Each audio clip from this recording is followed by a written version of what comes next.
Assalamualaikum and welcome to our channel Learning is Power. We were discussing first chapter of first year chemistry. We have discussed till molecular and in today's video we will discuss about relative atomic mass. तो बच्चों आज की video में हम relative atomic mass के बारे में discuss करेंगे। तो सबसे पहले तो हमें पता होना चाहिए कि relative atomic mass क्या होता है। तो बच्चों ये छोटा सा टॉपिक है लेकिन ये इम्पोर्टेंट बहुत है क्योंकि शॉर्ट क्वेश्चन में भी पूछा जाता है और लॉन्ग क्वेश्चन में भी ये पूछा जा सकता है। तो आपने इसको अच्छी तरह से समझ लेना है। मैं इसके बारे में आपको सब चीजें समझा दूंगा।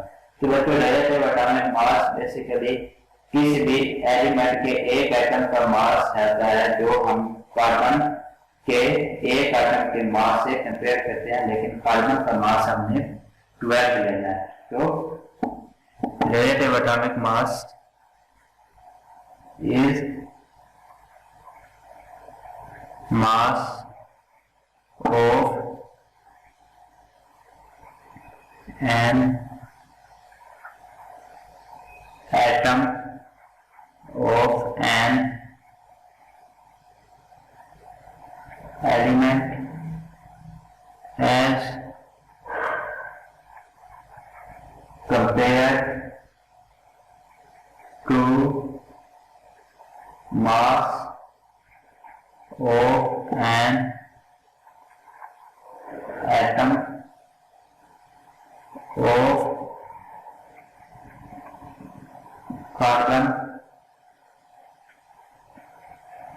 taken as 12 के किसी भी एलिमेंट के एक एटम के मास को जब हम कार्बन के एक एटम के मास से जो कि 12 कार्बन का मास 12 हो उससे कंपेयर करें तो हमारे पास जो मास आता है वो हमारे पास क्या होता है, रिलेटिव एटॉमिक मास होता है। तो मास है तो इसका बच्चों हमारे पास कुछ ना कुछ यूनिट भी होगा। तो इसका हम यूनिट डिस्कस करते हैं कि रिलेटिव एटॉमिक मास हम कैसे मेजर करते हैं कि उसका मेजरमेंट का यूनिट क्या है। तो बच्चों ये जो रिलेटिव एटॉमिक मास होता है इसको हम एटॉमिक मास यूनिट से एक्सप्रेस करते हैं। तो एटॉमिक मास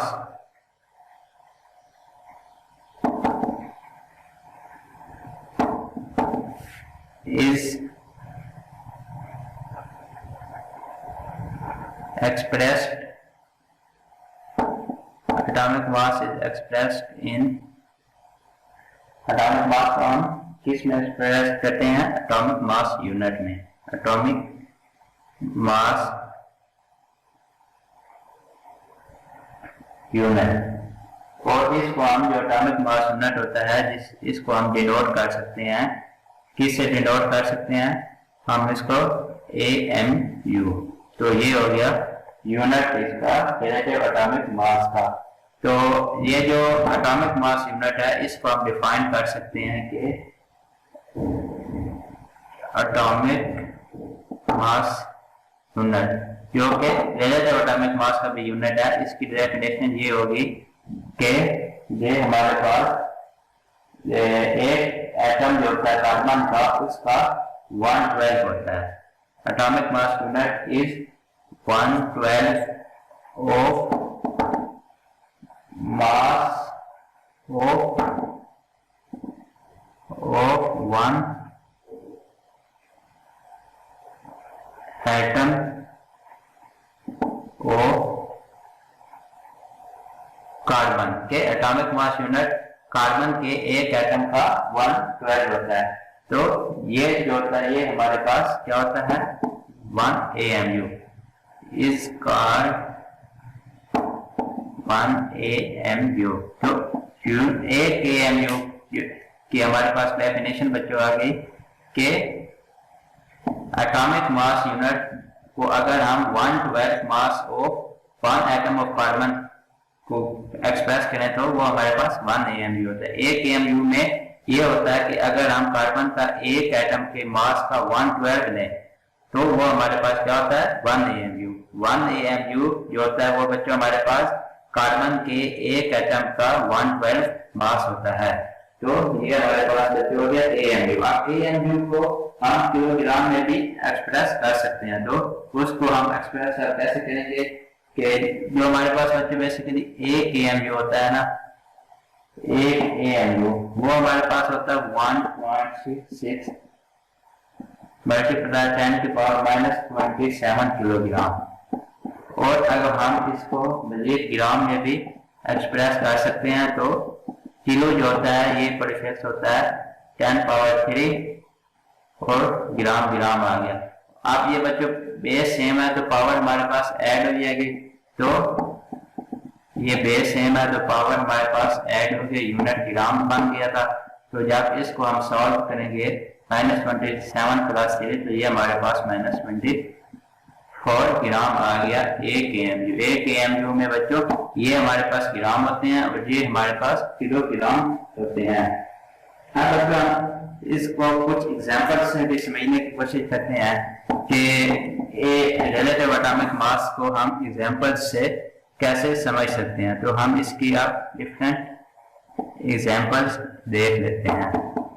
तो बच्चों जो रिलेटिव एटॉमिक मास होता है कि जैसे कि आपको पता है कि कार्बन 12 स्केल पे हम इसको मेजर करते हैं, तो कार्बन 12 स्केल पे जो रिलेटिव एटॉमिक मास होता है कार्बन 12 से इसका वो हमारे पास होता है 12 AMU। और इस लिहाज से जो हाइड्रोजन का है वो बच्चों हमारे पास क्या हुआ, वो हुआ 1.088 AMU। तो जैसे रिलेटिव है ना कि कार्बन से हमने रिलेट करना है, रिलेटिव एटॉमिक मास क्या है कि कार्बन से रिलेट करना है और कार्बन का मास हमने 12 लेना है।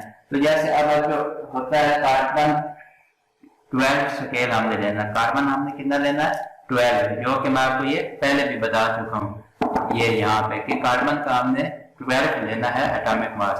तो अब इसके एग्जांपल्स मैं आपको बता रहा था। तो जैसे कार्बन 12 हमने लेनी है तो कार्बन 12 के स्केल पे जो relative atomic mass of carbon होगा वो कितना होगा, relative atomic mass of carbon on carbon 12 scale, carbon 12 scale पे on carbon 12 scale relative atomic mass of carbon हमारे पास बच्चों कितना होता है, कार्बन का हमारे पास होता है 12 AMU, 12.00 AMU। और इसी स्केल पे जो हाइड्रोजन का होता है वो हमारे पास कितना होता है, वो हमारे पास होता है बच्चों 1.008 AMU। तो बच्चों ये आपने अच्छी तरह से समझ लें कि कार्बन 12 स्केल पे जो रिलेटिव एटॉमिक मास होता है कार्बन का वो हमारे पास कितना होता है, कार्बन 12 ये याद रखना है, वो होता है 12 AMU। और हाइड्रोजन 1 का 1.008 AMU। ये जो ऊपर वाला होता है ये मास नंबर होता है, 12 इसमें मास नंबर है और 6 इसमें एटॉमिक नंबर है, ये 1 इसमें मास नंबर है और नीचे वाला 1 जो है एटॉमिक नंबर है। तो बच्चों जो हमारे पास मास नंबर होता है ये हम आपके टॉक्स में भी डिस्कस कर लेंगे कि जो हमारे पास मास नंबर होता है वो हमारे पास क्या होता है कि उसमें प्रोटॉन और न्यूट्रॉन्स दोनों का सम होता है, एटॉमिक नंबर में सिर्फ प्रोटॉन्स का सम होता है। तो अभी तक आप बस ये समझिए कि रिलेटिव एटॉमिक मास जो कार्बन 12 होता है उसका कार्बन 12 स्केल पे 12 AMU मास है और हाइड्रोजन 1 का on carbon 12 scale relative atomic मास कितना है 1.008 AMU। अच्छा अब हमारे पास बच्चों ये है कि क्वेश्चन उठता है कि हम ग्राम में क्यों नहीं एक्सप्रेस कर सकते हैं, एटम के मास किलोग्राम में क्यों नहीं कर सकते हैं, ये कोई किसी और यूनिट में हम इसको क्यों नहीं एक्सप्रेस कर सकते हैं, जरूरी क्यों है कि हम relative atomic mass unit scale को यूज करें।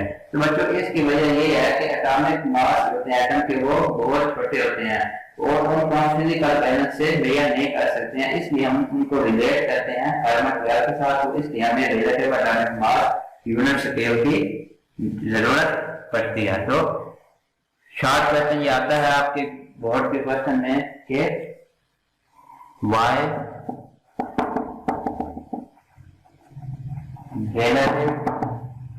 relative atomic mass scale is used के रिलेटिव एटॉमिक मास का स्केल हम यूज क्यों करते हैं। तो इसकी सिंपल सी रीजन है कि एटॉमिक मास जो होते हैं एटम के वो बहुत स्मॉल होते हैं। एटॉमिक masses of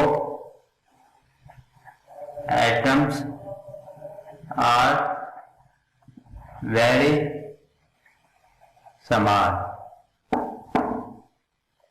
तो जब वो बहुत स्मॉल होते हैं तो उसको हम फिजिकल बैलेंस से मेजर नहीं कर सकते हैं। These masses can not be measured by physical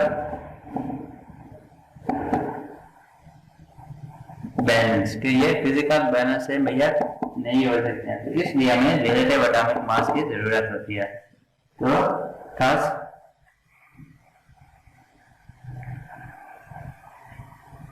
relative atomic mass relative atomic mass unit scale is required। तो ये वजह है कि हम रिलेटिव एटॉमिक मास स्केल को क्यों यूज करते हैं। उसकी वजह क्या है कि एटॉमिक मास से ऑफ एटम्स होते हैं वो बहुत स्मॉल होते हैं और ये जो मास होते हैं एटम्स के वो हमारे पास फिजिकल बैलेंस से हम मेजर नहीं कर सकते हैं। तो इसलिए हमें relative atomic mass unit scale की जरूरत पड़ती है। तो ये तो हो गया रिलेटिव एटॉमिक मास। अब हम कुछ एलिमेंट्स की आपको और भी एग्जांपल देते हैं जिससे आपका कंसेप्ट और भी अच्छी तरह क्लियर हो जाएगा रिलेटिव एटॉमिक मास के बारे में। तो बच्चों अब हम आपको और मुख्तलिफ इसकी एग्जांपल देते हैं ताकि आपको इसके बारे में रिलेटिव एटॉमिक मास के बारे में जरा भर भी डाउट ना रहे। तो बच्चों जैसे कि आप हमारे पास एक एलिमेंट होता है हाइड्रोजन। हाइड्रोजन की तो पहले भी दे चुका हूं, फिर दे देता हूं। जो हाइड्रोजन होता है ना बच्चों, इसका रिलेटिव एटॉमिक मास हमारे पास होता है 1.008 AMU। ये इधर हाइड्रोजन का जो है वो हमारे पास है 1.008 और रिलेटिव एटॉमिक मास हाइड्रोजन के एलिमेंट का हमारे पास कितना है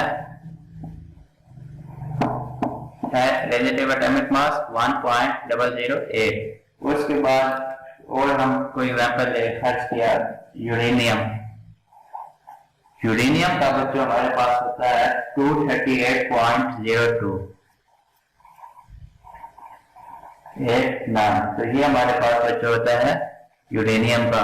इस तरह और भी हम एग्जांपल दे सकते हैं। ऑक्सीजन का रिलेटिव एटॉमिक मास हमारे पास 15.9994। तो ये हमारे पास होता है ऑक्सीजन का। इसके अलावा और हम एग्जांपल कोई लेते हैं जैसे कि कॉपर है। तो कॉपर का हमारे पास है 63.546 रिलेटिव एटॉमिक मास जिसका होता है। उसके अलावा जो बच्चों हमारे पास नियोन जो कि एक नोबल गैस है ग्रुप 8 से बिलोंग करती है। तो इसमें हमारे पास रिलेटिव एटॉमिक मास ये होता है 20.1797। और लास्ट एग्जांपल हम ले लेते हैं ग्रुप 7 से हाइड्रोजन। तो ये हमारी क्लोरीन है। तो क्लोरीन की हमारे पास एटॉमिक मास हो गया ये। तो बच्चों ये थे कुछ एलिमेंट जिसकी मैंने आपको रिलेटिव एटॉमिक मास बता दी है। ये भी आपने याद रखनी है, एमसीक्यू में पूछे जाते हैं। तो बच्चों आज के लेक्चर में हमने रिलेटिव एटॉमिक मास के बारे में डिटेल से पढ़ा है। अगर आपको किसी चीज की समझ नहीं आई है तो आप कमेंट सेक्शन में कमेंट करके पूछ सकते हैं। तो आपसे इंशाल्लाह नेक्स्ट वीडियो में बात होगी। तब तक के लिए अल्लाह हाफ़िज़। और एज यूजुअल जो लास्ट पे मैं कहता हूँ कि वीडियो को लाइक और शेयर कर दीजिए और चैनल को सब्सक्राइब कर दीजिए और बेल आइकन को प्रेस कर दीजिए ताकि वीडियोज आपको टाइम पे मिलती नहीं। तो आपसे नेक्स्ट वीडियो में इंशाल्लाह बात होगी। तब तक के लिए अल्लाह हाफ़िज़।